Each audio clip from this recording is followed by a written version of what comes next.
நினைக்கிறதுனால தான் நாம பற்றி நம்ம கேவலமாக நினைக்கிறோம். டாக்டர் அம்பேத்கர் என்னைக்குமே அன்டச்சபிள்னு சொல்லிட்டு பெருமையாக சொல்லுவாங்க. அந்த பெருமை இங்கே இல்லாத போனதுனால தான் கொஞ்சம் மஞ்சள் விபூதி திருநீர் ஒன்று வச்சா பரவாயில்ல, ரெண்டு மூணு வச்சுருவாங்க. கொஞ்சம் வெள்ளையாக இருந்தால் பூர்வம் போட்டுக்கலாம். கல்யாணத்தில் பாப்பானை கூப்பிட்டு வந்துட்டு கல்யாணத்துக்கு அப்பாவுக்கு பெருமைப்படும் இல்லைங்களா? கடவுள் குரு பிரவேசம் அவன் பூசணிக்கு வச்சா நாமளும் படிக்கணும். அவன் எதுக்கு பூசணிக்கு படிக்கணும்னு தெரியாது நமக்கு.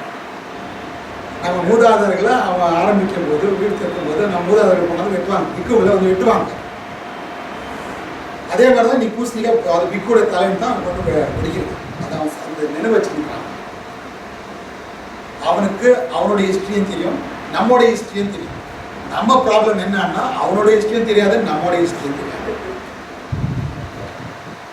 இதுக்காக தான் உரிமைகளை நம்ம பிச்சை கேட்குற நிலைமை வந்து. ஆனால் பாபா சாஹேப் சொல்றாரு, rights can be fought and acquired, rights can be begged. ஏன் நம்ம பெக் பண்ணுறோம்? நீங்கள் அசோசியேஷனாக வைங்க, எது வச்சானா உங்களை கேட்குற வாய்ஸ் வித்தியாசமாக இருக்கலாம். பட் போர்டு என்ன இருக்குது, கேட்குற விதம் என்ன இருக்குது, அது பிச்சை தான். பிச்சை தான். நீங்கள் ஆழ்ந்த பரம்பரைன்ற அந்த நினைவு உங்களுக்கு போயிடுச்சு. அதுக்காக தான் பாபா சாஹேபே வருத்தப்படுறாங்க. இந்த மறுபடியும் இந்த உருவாக்கத்துக்காக தான் புத்திஸ்ட் கன்வெர்ட் ஆகும்போது அதான் சொல்றாங்க. எதுக்காக நான் புத்திசம் கன்வெர்ட் ஆனேன்னு சொல்றேன், கன்வர்ஷன் அது விவர்ஷன் சொல்றேன். மறுபடியும் என் வீட்டுக்கு நான் திரும்பி போகிறேன். எதுக்காக புத்திசம் கன்வெர்ட் ஆகிறேன் சொன்னபோது, இப்போ நாட்டை ஆழ்ந்த அரசர்கள் எல்லாருமே புத்திஸ்ட் தான். அந்த அரசனோட பரம்பரை தான் நீங்க. அசோதரன் வேறு யாருமே கிடையாது, இது முப்பாட்டம். உங்க நாட்டிலே நீங்க அடையாளம் இல்லாம எந்த சின்னமும் இல்லாத இருக்கிறதுனால உங்களுக்கு ஒரு சின்னத்தை கொடுக்குறாங்க, அதான் அசோக சக்கரம். உங்களுக்கு ஒரு எம்பளம் கொடுக்குறாங்க, அதான் 4 முகம் சிங்கம். ஸோ அந்த சிங்கத்தை பார்லிமெண்ட்ல போட்டு என்ன சொல்றாங்க, அது உங்க தாத்தா இருக்க வேண்டிய இடம் பாருங்க, தாத்தனுடைய சொத்து. ஸோ தாத்தனோட சொத்து யாருக்கு சேரணும்? யாருன்னு சார் நீங்க பேரமாறன்றதை ஒத்துக்குனா நீங்க அங்கே இருக்கு, அங்க போகிறதுக்கு முடிவெடுக்க. அது தெரியாதவன் தான் வெளியே நின்று பிச்சை எடுக்கலாம். எனக்கு உரிமை வேணும், எனக்கு சமத்துவம் வேணும், அது வேணும், இது வேணும். சமத்துவம் அவன் கொடுக்குற மாதிரி இருந்தா அவன் எனக்கே கொடுத்துருப்பான். சமத்துவம் கொடுக்கறதுக்காக அவன் இல்லை, சமத்துவம் வராத இருக்கிறதுக்காக தடுக்கிறதுக்காக இங்கே இருக்கு. இதுதான் நம்முடைய வரலாறு. இது நம்ம அறியாத போனதுனால்தான் நாம இதை மாற்ற முயற்சியும் செய்யணும். இப்போ அடுத்தது என்ன ஆகிடுது தெரியுமா? ஏன் நீங்க நரேந்திர மோடி ஆட்சிக்கு வந்து கண்ட மாதிரியெல்லாம் முடிவெடுத்துருக்கிறான்னு சொன்னால், அவரை கேள்வி கேட்டு அவரை தடுக்கிறதுக்கு பார்லிமெண்ட்ல யாரும் கிடையாது, வெளியில கூட யாருமே கிடையாது. இப்போ எங்க அதை எதிர்க்கிற அளவுக்கு ஒரு மூமெண்ட் கிடையாது.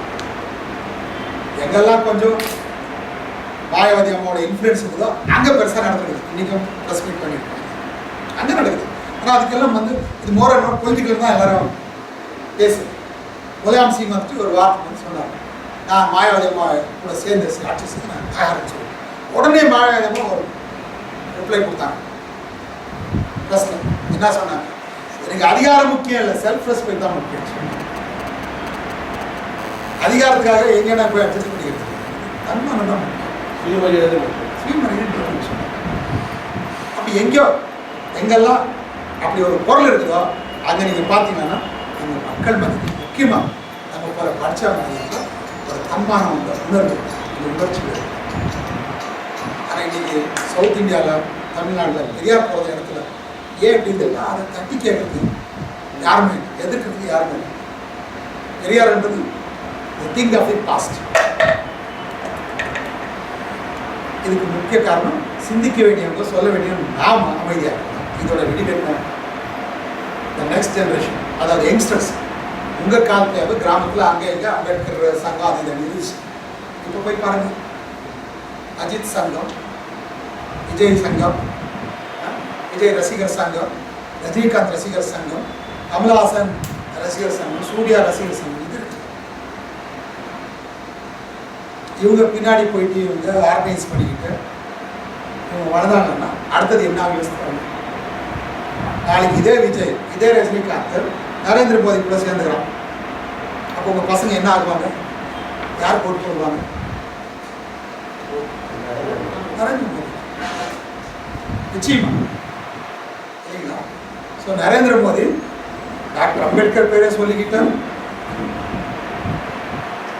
விஜய் பேரை சொல்லிட்டு, ரஜினிகாந்த் பேரை சொல்லிட்டு, அவங்க இவங்க எல்லாம் ஒன்றுன்னு சொல்லிக்கிட்டு சமுதாயத்துக்கு எதிரானது, உரிமைகளுக்கு எதிரானது எல்லாம் செய்தால் அதை எதிர்க்கிற சக்தி இளைஞர்கள் மத்தியில் இருக்கிறது. எப்போ நமக்கு நம்முடைய வரலாறு தெரியாமல் நம்முடைய சைக்காலஜி ஒரு அடிமை சைக்காலஜியை மாறி உரிமைகளும் கொள்ளையடிக்கப்படுதோ அந்த நேரத்தில் அடுத்தது என்ன ஆகும் அப்படின்னா, என் தாத்தன் பாட்டன் படிக்காம கொத்தடிமையாக இருந்தேன், நான் படித்து கொத்தடிமையாக எப்படி ரயில்வேஸ் தான் எடுத்தீங்க 11 லட்சம் வேலை வாய்ப்பு இருக்கிறாங்க. ஆனால் 11 லட்சம் தேவையில்லை, 3 லட்சம் 4 லட்சம் நான் மேனேஜ் பண்ணுறேன் அப்படின்னு இன்னைக்கு ப்ரைவேட்டில் முடிவெடுக்கிறேன். அப்போ நிறைய அங்கே கலவர வேலை, டாய்லெட் கிளீனிங்கு, போகி க்ளீன் பண்ணுறது, ட்ராக்கில் ஓடுறது, நிறைய வேலை இருக்குது இல்லையா? நிறைய மேனுவல் ஒர்க் இருக்குது ரயில்வேஸில், நிறைய மேனுவல் ஒர்க் இருக்குது. அந்த வேலையில் எப்படி கான்ட்ராக்ட் லேபர்ஸ், கான்ட்ராக்ட் லேபர்ஸ் என்ன வேறு ஒன்றுமே இல்லை, பாண்டட் லேபர்ஸ். அந்த கம்பெனிங்களுக்கும் இவனுக்கு நடுவே ஒரு அக்ரிமெண்ட் இருக்குது. என்ன அக்ரிமெண்ட்டு? மாதம் 3000 ரூபாய் கொடுக்குறேன், 11 மாதம் நீ வேலை செய்ய. எங்கள் தாத்தா பாட்டுக்கு அந்த மாதிரி எழுதிய அக்ரிமெண்ட் இருக்குல்ல, ஒன்றுமே தேவையில்லை, பணியார் சொன்னான்னா ஓகேன்னு செய்வான். ஆனால் இவன் நீ படிச்சிருக்கிறதால உனக்கு அக்ரிமெண்ட் போட்டு கொடுக்குறான். அதே வேலை தான், அதே துப்புர பணி தான், அதே மலை வர வேலை தான், அதே டாய்லெட் கிளீனிங். என்னன்னா ஒரு அக்ரிமெண்ட் மேலே சைன் ஒரு ஆதாரம் சொல்கிறாங்க. படிக்கிற பசங்க நீங்கள் பார்த்தீங்கன்னா மெஜாரிட்டி ஷெட்யூல் காஸ்ட்டில் டிஏபி, அதிலே முக்கியமாக Tamil medium. So what is their future? What is their future? So what to do now?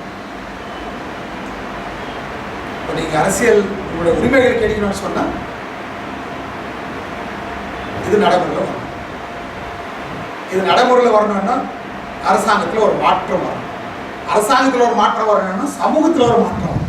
சமூகத்தில் மாற்றம் வரணும்னா அந்த சமூகத்துக்கு வழிகாட்ட வேண்டிய நமக்குள் நம்ம சிந்தனைகளில் ஒரு மாற்றம் வரணும். அதை எப்படி கொண்டு வரணும்? அது என்ன பண்ணணும்? This is the challenge. இது எது வரைக்கும் பாப்பானுடைய ஆட்சி இருந்துச்சோ அது வரைக்கும் இந்த வர்ணாசிரமம் 100% இருந்துச்சு.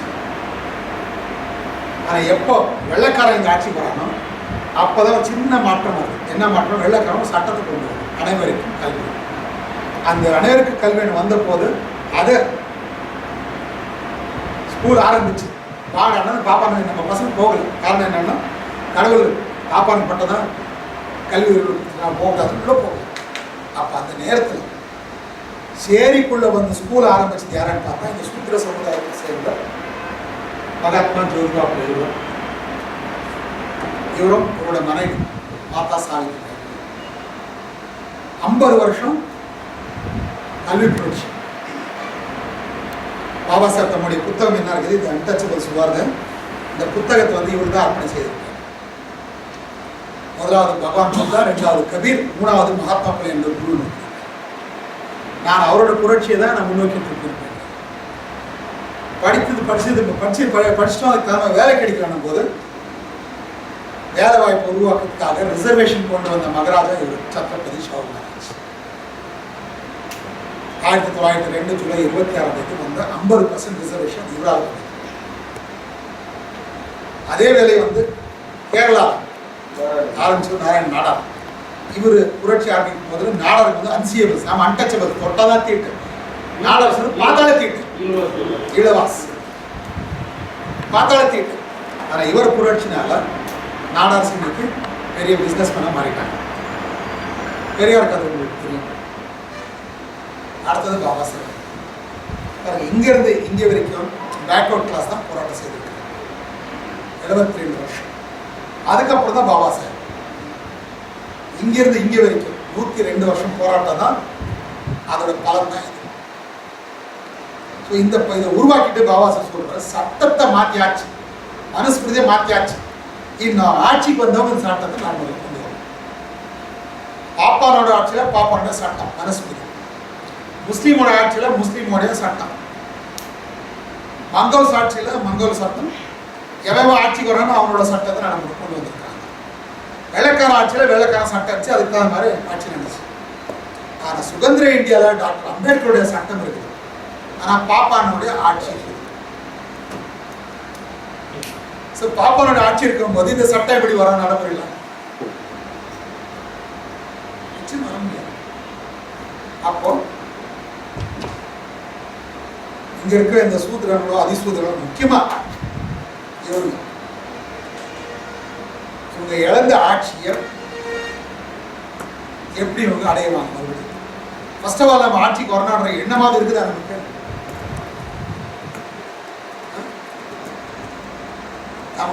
நாம நடுவு விட்டு போக விட்ட ஆட்சி அது மறுபடியும் கைப்பற்றணுன்ற ஒரு ரோசம், ஒரு திட்டம் இருக்குதா நமக்கு?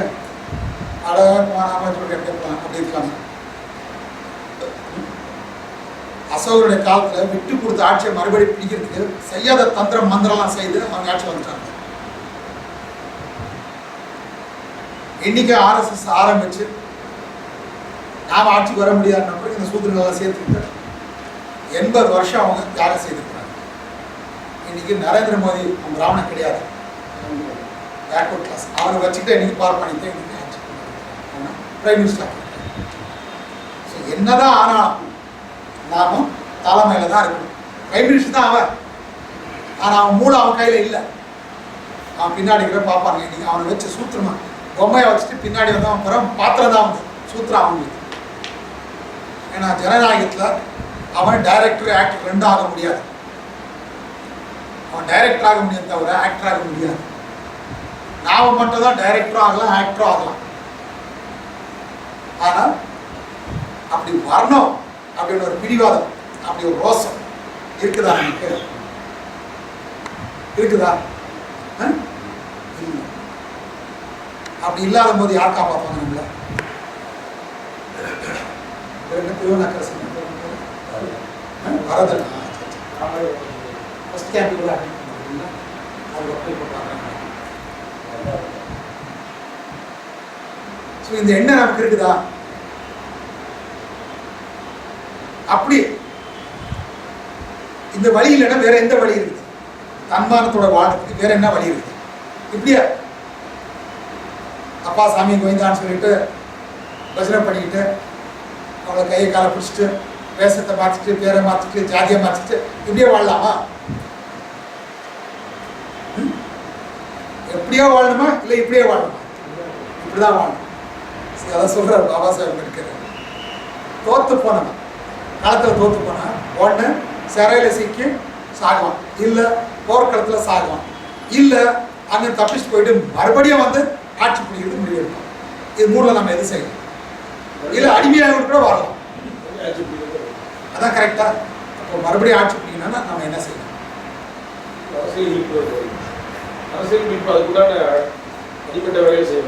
செய்யணும். செய்யணுமா இல்லை அது வர வரைக்கும் காத்துக்கணும். நம்ம செய்யணும். அப்போ செய்யற மாதிரி அது எங்கேருந்து ஆரம்பிக்கணும்? பாமர மக்கள்லேருந்து ஆரம்பிக்கலாமா, இல்லை அறிவாளிகள்லேருந்து ஆரம்பிக்கலாமா, இல்லை யூத்ஸ் அண்ட் ஸ்டூடெண்ட்ஸ்லேருந்து ஆரம்பிக்கலாம்?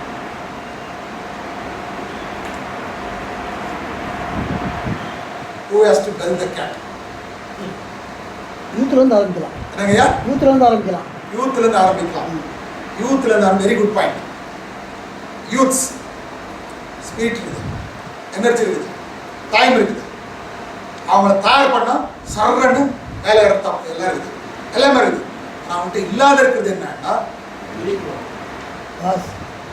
தான் இல்லை. இது மட்டும் தான் இல்லை, இது மட்டும் இல்லை. நீங்கள் என்ன சொன்னீங்களோ இதே வேலையை தான் பார்ப்பனங்கள் செய்யுது. யங்ஸ்டர்ஸ் தான் ஆரம்பித்தாங்க. இன்றைக்கே அவ்வளோதான். யங்ஸ்டர்ஸை பிடிச்சி அவங்க ட்ரெயின் பண்ணுற வேலை நடந்துகிட்டே இருக்குது. ஆனால் அவங்களுக்கு பணம் எங்கே வருது? இப்போ கவர்மெண்ட் இருக்குது, கவர்மெண்ட் பணம் வருதுன்னு நம்ம சொல்கிறோம். கவர்மெண்ட் பணம் நேராக கொடுக்குறது இல்லை. நிறைய இண்டஸ்ட்ரீஸு கம்பெனிஸ் அதை ஆரம்பிச்சிருக்காங்க. அதில் அவங்க 5% ஆர்எஸ்எஸ்ன்னு எடுத்து வச்சுருக்காங்க. அது அப்படி கொடுக்கணுன்றது கூட அது ஒரு கல்ச்சர், அப்படி அவனுக்கு ஒரு பண்பாடு வந்துருக்கு. அது பண்பாடு இன்னைக்கு நேற்று வந்தது இல்லாத, அது ஒரு 100-150 வருஷம் ட்ரைனிங் இது. ஏன்னா பரம பிச்சைக்காரங்க அவங்க. பாப்பான்னு சொன்னாவே போஜன பிரியான்னு தான் பேர். பிராமணம் போஜன பிரியன் அப்படிதான் சன்ஸ்கிரிட்ல இருக்குது. தின்றதுக்காக எத்தனையோ கிலோமீட்டர் நடந்து போவான், அதான் வெறும் எண்ணெய் தின்றதுக்கு நெய் தின்றதுக்கு. அவனை போல சுயநல பிடிச்சவங்க யாருமே இருக்கல. அப்படிப்பட்டவன் இன்னைக்கு எப்படி ஆட்சிக்கு வந்தான்னா, அவன் தனக்காக வாழ மாட்டேன் இல்லை, தன் சமுதாயத்தை வாழ வைக்கணும் முடிவெடுத்தான். தன் சமுதாயம் வாழணும்னு சொன்னால் தன்னுடைய ஆதாயத்தில் ஒரு பங்கு கொடுக்க ஆரம்பிச்சு. நாம் பாருங்க, நமக்கு இருக்கிறவங்களுக்கு வித்தியாசம்னா நாம் குடும்பங்களை வளர்த்துறோம். இப்போ ஐயா ஒருத்தர் வேலைக்கு போனால் தம்பி புள்ள, தங்காச்சி புள்ள, அக்கா புள்ள, மாமன் புள்ள, அண்ணன் புள்ள எல்லாரும் சமூகத்தை போட்டு வளர்க்குறோம். சரிமா இல்லை? ஆனால் பொதுவாக எந்த இன்ஸ்டியூஷன், சமுதாயத்தில் இருக்கிற ஒரு இன்ஸ்டியூஷனுக்கு 100 ரூபாய் கொடுக்குறாங்க. பிராமணனுங்க அப்படி குடும்ப ரீதியாக பொறுப்பு எடுக்கிறது இல்லை. அதுக்கு பதிலாக இன்ஸ்டியூஷன்ஸ் உருவாக்குறாங்க. ஒரு பாப்பா வீடு 4-5 பேர் பாப்பா வீடு இருந்தா ஊர்ல இருந்து 4 பேர் கூட்டு வந்து வளர்க்கறது இல்லை. அவங்க வந்தவனுக்கு என்ன பண்ணுவானுங்க, ஒரு பொழுது சாப்பாடு போடுறோம். 5 வீடு இருக்குது, ஒரு நாளைக்கு ஒரு வீட்டில் சாப்பாடு போடுறோம். பொதுவாக ஒரு மனம் இருக்குது, அந்த மதத்தை போய் தங்கிங்க. மனத்தை வளர்த்து விட்டாங்க. Institution build. ரூலிங் கிளாஸ் என்னைக்குமே இன்ஸ்டியூஷன்ஸை வளர்க்குது. அடிமை என்ன பண்ணுது, எல்லாம் போட்டு தலைவர் போட்டு சத்து போகுது. அவ்வளோதான். நீ அக்கா பிள்ளை, அண்ணன் பிள்ளை, தம் பிள்ளைன்னு வளர்த்துருக்கீங்க, யாராவது உங்களுக்கு நன்றியோட இருக்கிறாங்களா? உங்க வீட்டில் தின்னு வளர்ந்தவன் தான் முதல்ல உங்களுக்கு ஆப் வைக்கிறாங்க.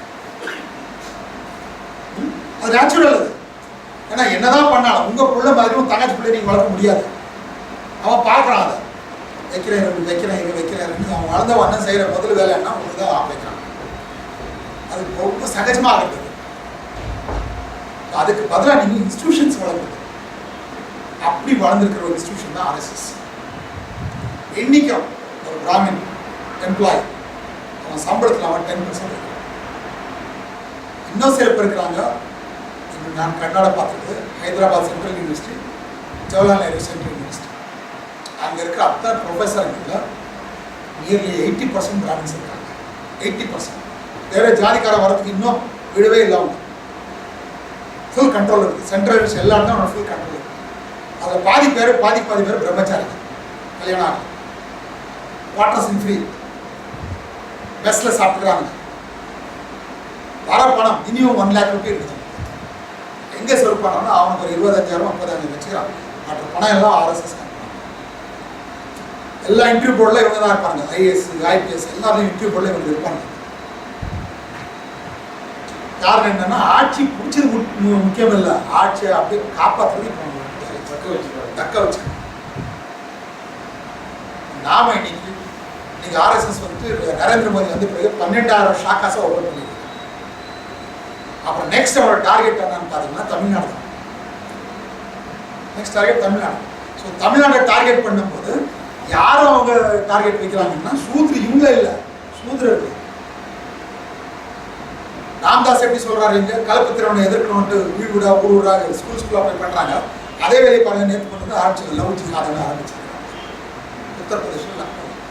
சேம் அதே மென்டாலிட்டி அங்கே இருக்குது. அங்கே நரேந்திர மோடி என்ன செய்யறோம் அதே வேலை இங்கே ராம்தாஸ், இந்த கவர்னருங்க, இந்த தேவருங்க செய்யறாங்க. அவனை தான் இன்னைக்கு பாருங்க அதில் அதிகமாக இருக்குது. ஒரு வைகோ, ஒரு விஜயகாந்த், ஒரு ராம்தாஸ், ஒரு பொங்குவேலன், இவங்க தான் போகிறாங்க. ஸோ இந்த சூத்திரர்கள் எப்போ கன்சாலிடேட் ஆகிறாங்கன்னு சொன்னால், ஆதி சூத்திரங்களை எதிர்த்து அடித்தாதான் இவங்க கன்சாலிடேட் ஆகும். அப்போ இவன் ஜாதியை ஆதரிச்சாதான் இங்க ஆட்சி வரும். இவனை ஜாதி ஆதரிக்கும் போது இவன் ஜாதி எதிர்க்கிறான். இவன் ஜாதி எதிர்க்கும் போது தான் இவன் சாலிட் ஆகும். முக்கியமாக இன்டர் காஸ்ட் மேரேஜஸ். அதை தான் இன்னைக்கு நடந்துட்டு நம்ம பசங்க இந்த சமூகம் நீங்க இது தயாராகனா இந்த மொத்த பாலிடிக்ஸை அதுக்காக தான் நாம செய்ய வேண்டிய வேலை. ஒரு பக்கம் the 5% of the employees, they should become the contributors. Why you have to contribute? To create, to develop the younger generation, the next generation. அதை தான் இன்னைக்கு இந்தியா முழுவதும் எம்ப்ளாயிஸ் இந்த எலெக்ஷன் ஆன பிறகு உட்காந்துலாம் முடியெடுத்து create the new generation new force. ஆனால் அவனுக்கு ஒன்றுமே தெரியாதுங்க. இன்னைக்கு அந்த இதில் கடந்த 1-2 மாதமாக தமிழ்நாட்டில் ஸ்டூடெண்ட்ஸ்க்காக நிரந்தரமாக ட்ரைனிங் கேம்ப்ஸ் நடத்துகிறாங்க. உங்களோட என்ன சொன்னேன் ஹிஸ்ட்ரி ஜஸ்ட் ஒரு 10% தான் சொன்னேன். ஏன்ஷியன்ட் ஹிஸ்ட்ரி, மாடர்ன் ஹிஸ்ட்ரி, இன்றைய பாலிட்டிக்ஸ், இன்றைய எக்கனாமிக் சிஸ்டம் எப்படி இருக்குது பேருக்கு தான் இது போயிடுச்சு. இது போகலை. அன்னைக்கு இருந்த மாதிரி இன்றைக்கும் கவர்மெண்ட் சர்வீஸ் எல்லாம் இவங்க தான் இருக்குது. அன்றைக்கி இருந்த மாதிரி இன்றைக்கும் நிலவெல்லாம் இவங்க தான் இருக்குது. 78% பேங்க்ஸ், ஃபைனான்ஷியல் இன்ஸ்டிடியூஷன்ஸ் எல்லாம் இவங்க தான் இருக்குது.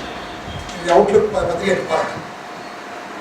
இந்த செட்டியாருங்க, இந்த மார்வாடிங்க, இவங்க லோன் கொடுத்து பஞ்சாபில் இருக்கிற மொத்தம் backward class and schedule caste farmers என்ன விவசாயிங்க அவங்க எல்லாம் இன்னைக்கு தூக்கு போட்டு சாகுறாங்க.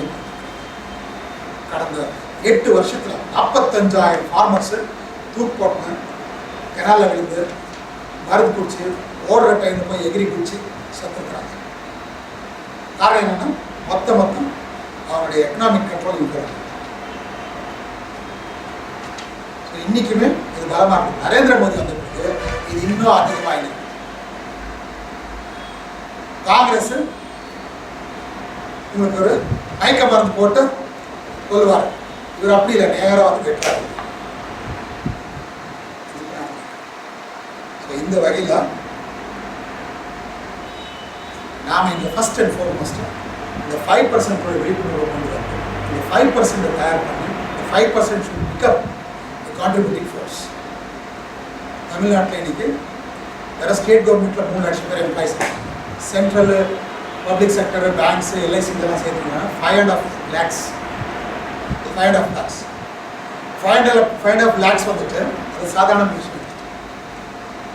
ஜெயலலிதா இன்னைக்கு எலெக்ஷனுக்கு 15,000 கோடி செலவு பண்ணியிருக்காங்க. 15,000 கோடி கொடுத்துருக்காங்க. மொத்தம் எத்தனை பேர் இருப்பாங்க? எத்தனை பேர் இருப்பாங்க? 15,000 பேர் இருப்பாங்களா? 15,000 கோடி கொடுக்கும் 15,000 பேர் இருப்பாங்களா? எவ்வளோ பேர் இருப்பாங்க? 1 லட்சம் பேர் இருப்பாங்களா? அவ்வளோ பேர் கிடையாது. Not even 500. ஏன்னா கோடிஸ் கொடுங்க. அவனுக்கு எதுக்கு பணம் கொடுக்குறாங்கன்னா அடுத்தது நெக்ஸ்ட் இண்டஸ்ட்ரியல் பாலிசிலாம் அவங்க வேண்ட மாதிரி பண்ணுறதுக்கு ஒரு கம்பெனி 2 ஆகணும், 2 4 ஆகணும், 4 8 ஆகணும், அவன் மார்க்கெட்டு எல்லாம் வளரணும். அதுக்காக உங்களுக்கு நோட்டு தான் இருக்குது, ஓட்டு கிடையாது. ஸோ 500 பேர்கிட்ட 10 ஓட்டானாலும் 10 பேர் இல்லை அவங்க வீட்டில். அதனால் 10 இருந்தாலும் 5,000 ஓட்டு தான் வரணும். ஆனால் ஜெயலலிதாவுக்கு 1,75,00,000 ஓட்டு வந்து எப்படி வந்துச்சு அந்த ஓட்டுன்னா அவன் நோட்டு ஓட்டிங்க இருக்குது. அவன் நோட்டில் தான் ஓட்டு போயிருக்கு. நமக்கிட்ட நோட்டு இருக்கிறவங்க கோடிக்கணக்கு இல்லை, 1000 ரூபாய் இருக்கிறவங்க 5 லட்சம் இருக்கிறாங்க. 5 லட்சம் பேர்கிட்ட ஓட்டு எவ்வளோ இருக்குது?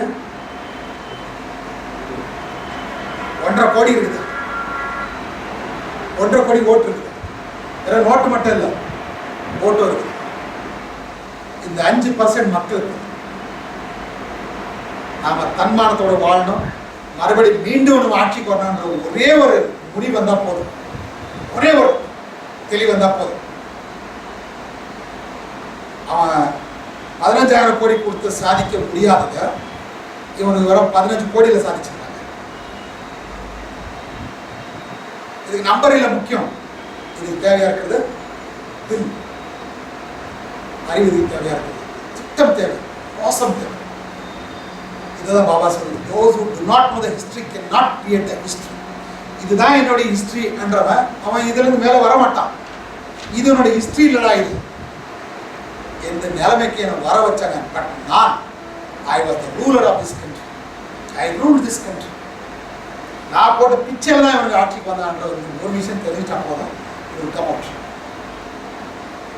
ஸோ ஆக வேண்டிய மாற்றம் அது நமக்குள்ள ஆக வேண்டிய அது சைக்கலாஜிக்கல் மாற்றம்.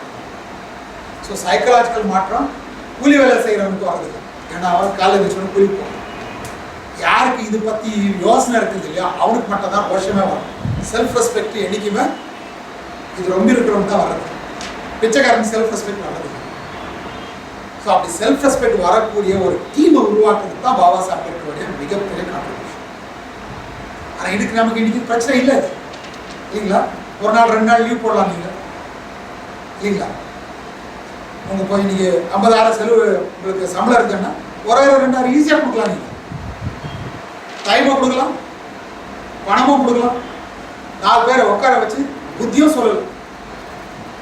மீதி 80% இருக்கிற கூலி மனுஷனுக்கு அது ஆகுது. ஆனால் அந்த கூலி மனுஷன்கிட்ட நீங்கள் சொல்லி நான் உன் மனுஷன், உன் ஜாதி, உன் அண்ணன், உன் தம்பின்னு சொன்னால் உங்கள் வார்த்தையை மட்டும் தான் கேட்குவானே தவிர எந்த கருணாநிதி வந்தாலும் கேட்க மாட்டேன், இந்த ஜெயலலிதா வந்தாலும்.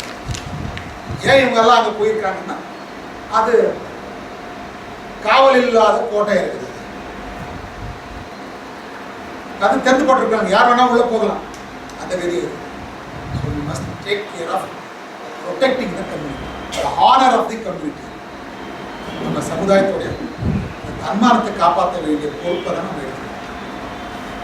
நாம் இந்த செல்ஃப் ரெஸ்பெக்ட் தன்மானத்தை பற்றி நம்ம முடிவு எடுக்கணும்னா இதை மாற்றுறது என்ன கஷ்டம். ஃபர்ஸ்ட் அதை நம்ம இன்கல்கேட் பண்ணணும். So what you have lost is not the political power. Political it's only the outcome, it's only result. What you have lost is the self respect. Why you lost self-respect? Because you lost the memory. நீ யாருன்றது நீ மறந்துட்ட, அதனால தான் நீ தன்மான எழுத வாழ்ந்துருக்கிற. அவ்வளோதான். மற்ற பாபா சாஹேப் அம்பேத்கர் ஸ்ட்ரகல்ல அம்பேத்கரிசம் பண்ண empowerment. And empowerment starts with psychological empowerment. Psychological empowerment தான் பொலிட்டிக்கல் எம்பவர்மெண்ட் கொண்டு வந்துடும். அது later stage. But first and foremost ஆக வேண்டியது சைக்காலஜிக்கல் எம்பவர்மெண்ட். அதுக்காக தான் ஹிஸ்ட்ரி தெரியும். அதுதான் பாபா சாஹேப் அம்பேத்கர் இந்த புத்தகத்தை ஆதாரங்களோட வித் எவிடன்ஸ் எழுதியிருக்காங்க. ஏன்னா என் மக்கள் இதை படிக்குவாங்க, நாளைக்கு இது போல நடந்துவாங்கன்னு ஒரு எண்ணம். நிறைய ப்ராப்ளம் என்ன, நம்ம படிக்காத போங்க தான், தெரிஞ்சுக்காத போங்க தான். எதுக்கு புத்திஸ்ட் கன்வெர்ட் ஆனவர் தெரியல, நமக்கு தெரியும். And the contributions, sacrifices, struggles, எதுவுமே புரியாத போனதுனால இவங்க நமக்கு வந்திருக்கிறாங்க. கஷ்டமே இதுதான். That's what about it. Much of the ancient history of India is no history at all. Not that ancient history has no history. It has plenty of it, but it has lost its character. It has made mythology to amuse women and children. This seems to have been done deliberately by the Brahminical writers. Ancient India must be exhumed. Without its exhumation, ancient India will go without history. Fortunately, with the help of Buddhist literature, ancient Indian history can be dug out of the debris which the Brahmins writers have heaped upon it if it tough madness. With this exhumation of debris, we can see ancient Indian history in a new light. What is that new light? We put an end to this system. That new light.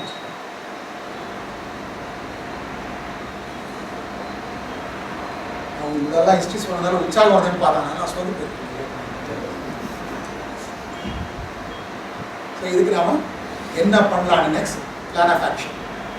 இது ஒரு ஏற்கனவே சொல்றது என்னன்னா, அது students youths இதை தயார் பண்ணுறதுக்கு தொடர்ந்து கேம்ப்ஸ் கடந்த 2 வாரம் நடந்துருக்கு. அதில் 1 டே கேம்ப்ஸ் இது வரைக்கும் நடந்துருக்கு. ஆனால் போன வாரம் தான் ஒரு 3 டேஸ் கேம்ப்பு திருநெல்வேலியில் அங்கே இருக்கிற 12 டிஸ்ட்ரிக்ட்ஸை ஐஎம்ஐ வச்சு நடத்தலாம். 40 ஸ்டூடெண்ட்ஸ். அந்த ஸ்டூடெண்ட்ஸ் மத்தியில் ஃபர்ஸ்ட் டே நாங்கள் டிஸ்கஸ் பண்ணலாம் தெரிஞ்சு எந்த அளவுக்கு அவங்களுக்குள்ள பாய்சன் இருக்குது, தவறான கருத்துகள் இருக்குது, அப்போ தான் தெரிஞ்சு. அதை அப்படியே வளர விட்டோம்னா வேறு ஒன்றும் ஆகிறது இல்லை. It be self destructive. நம்மளை அழிக்கிறது வேறு யாரும் தேவையில்லை, நம்மளுடைய அடுத்த தலைமுறையை போதும் க்ளோஸ் பண்ணிடலாம். So set right that. இந்த 3-4 நாள் கேம்பில் பசங்க சுத்தமான மட்டும் கடைசி நாள் அழ ஆரம்பிச்சிட்டாங்க. நாங்கள் செய்து தவறு நான் செய்ய மாட்டேன்னு சொல்லி அதில் கிட்டத்தட்ட 7-8 பேர் வந்துட்டு ஆர்எஸ்எஸ்ல ட்ரெயின் ஆன பசங்க. அந்த ஆர்எஸ்எஸ் ட்ரெயின் ஆன பசங்க இன்னைக்கு செய்து எஸ்எம்எஸ் எடுத்துருக்குறாங்க. ஆர்எஸ்எஸ்ல இருக்க அத்தனை பசங்க இன்னைக்கு நாங்கள் உட்கார வச்சு கிளாஸ் எடுத்து அவங்கள மாற்றிருக்கிறோம். எல்லாருக்கும் நாகலாக பற்றி கொடுத்துருக்கோம். இது தீவிரமாக நடக்கும். பாலிடிக்ஸ் பற்றி என்ன ஆகுது அது அடுத்தது யோசிக்கணும். But let us create the new generation in the light of Dr. Ambedkar's philosophy. அடுத்த மாதம் 12, 13, 14 ஈரோடில் கடம்பூர்ன்ற இடத்துல 50 ஸ்டூடெண்ட்ஸ், கிருஷ்ணகிரி, தருமபுரி, திருவண்ணாமலை, சேலம், நாமக்கல், திருப்பூர், கோயம்புத்தூர், நீலகிரி, ஈரோடு இத்தனை டிஸ்ட்ரிக்ட்ஸ்க்கு ஒரு கேம்ப் நடக்குது. அதுக்கப்புறம் அக்டோபரில் ஒன் செகண்ட் திருநெல்வேலியில் நடக்குது. அப்புறம் சேலம், அப்புறம் தருமபுரி, மொத்தம் டிசம்பர்லேயே 6 கேம்ப் ஃபார் த ஸ்டூடெண்ட்ஸ். அந்த ஸ்டூடெண்ட்ஸ் கேம்ப் நடத்துறதுக்கு ஸ்டூடெண்ட்ஸ் வர தயாராக இருக்காங்க. ஆனால் அந்த கேம்ப் நடத்த வேண்டிய ஃபெசிலிட்டிஸ் இருக்குல்ல, அது மட்டும் தான் நீங்கள் ஓகேவா. ஸோ அடுத்த கேம்ப் கோயம்புத்தூர் சார்பாக 10 ஸ்டூடெண்ட்ஸை நீங்கள் ஸ்பான்சர், மினிமம் 5, மேக்ஸிமம் 10. ஓகேவா.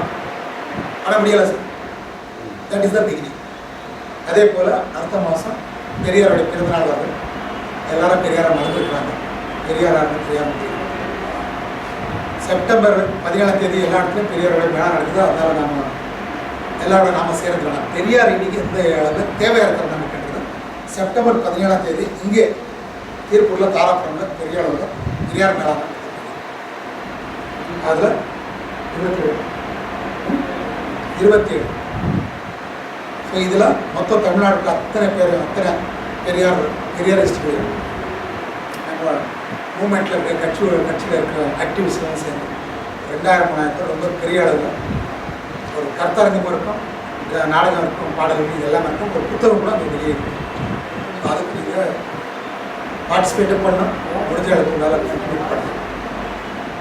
இன்னிலேருந்து நாம் ஒரு முடிவு எடுத்துக்கணும். என்ன முடிவு எடுக்கணும்னா, நீங்கள் ஸ்டூடெண்ட்ஸை ஸ்பான்சர் பண்ணுறீங்களா, இல்லை ப்ரோக்ராம் பணம் கொடுக்குறீங்களா, இல்லை அப்படியே நீங்கள் பணம் கொடுக்குறீங்க, இல்லை இப்படி இது மாதிரி ப்ரோக்ராமை நீங்கள் கான்ட்ரிபியூட் பண்ணுறீங்க, ஏதோ விதத்தில் உங்களுடைய சேலரி தான், சம்பளத்தில் தான், வேறு எதுவும் கிடையாது, ஒன்லி சம்பளம். அதில் சம் பர்சன்டேஜ், மினிமம் 1%, மேக்ஸிமம் 2%. மேலே கொடுத்தா என்ன, இப்போ ராஜா கதிரவன், மனோகர், இந்த மாதிரி ஒரு 7-8 பேர் ஜாஸ்தி இருக்குது. இவங்கெல்லாம் கடந்த 2 வருஷமாக அவங்க கீப் ஆன் கான்ட்ரிபியூட்டிங் நிறையா செய்து. உங்களுக்கு இது நாம் சரியான தோண பிறகு அது எவ்வளோ கொடுக்கணுன்றது அது முக்கியம். ஏன் கொடுக்கணும்னு தெரிஞ்ச பிறகு நீங்கள் எவ்வளோ அது கொடுக்கலாம். பட் சீ தட் இந்த ஆக்டிவிட்டீஸ் கீப் ஆன் ரன்னிங், இந்த மூவ்மெண்ட் நடக்கும். அதுக்கு நீங்கள் ஒரு பக்கம் இந்த மாதிரி விஷயம் தெரிஞ்சுக்கிட்டு விஷயத்தை பரவ வேண்டிய அறிவுஜீவிகள் ஆகலாம். இன்னொரு பக்கம் நாம you must learn to contribute. நம்ம மக்கள் மத்தியில் விழிப்புணர்வு உண்டாக்குறதுக்கு எவ்ரி பைசா கொடுக்குற ஒரு பைசா கூட இதில் செலவாகும். அப்படி செலவானதான் சமூகத்தில் இருந்து எடுத்த, சமூகத்தில் இருந்து வாங்கினது பணத்தை மறுபடியும் திருப்பி கொடுக்குற ஒரு கடமை நமக்கு. அப்போ தான் நம்ம என்ன எடுத்தோம், என்ன அடைந்தோம், அது நமக்கு உறுதியாக நிற்கும். இல்லாட்டி நம்ம நிற்கிறது. Whatever that we are, we must retain. It is not possible to retain, then you are going to lose. So சமூகத்தோடு இணைந்து அடுத்த தலைமுறையை தயார் பண்ண தான் நாம் என்ன அடைஞ்சிருக்கணும் அது நம்மளோட இருக்கும். And this is what Baba Saheb expect. இதெல்லாம் பெற்ற ஜெய்வின் ஜெய்பால்.